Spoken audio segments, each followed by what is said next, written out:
জেলায় অফিসারের নিকট 9 জন প্রার্থী প্রতীক বরাদ্দ করা হবে। আমরা তখন সেটি বড় যদি ডিসপ্লেতে আমরা দেখাবো, এর মধ্যে দিয়ে 130 টাকা 1 সংসদীয় আসনের সময়ের মধ্যে প্রতীক বরাদ্দ করব। প্রথমেই রয়েছেন মোহাম্মদ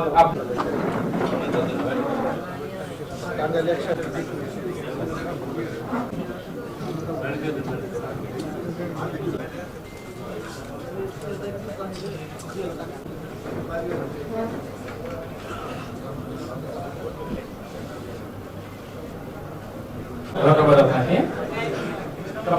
এই পর্যায়ে মোহাম্মদ হুমায়ুন কবির তালুকদারের আমরা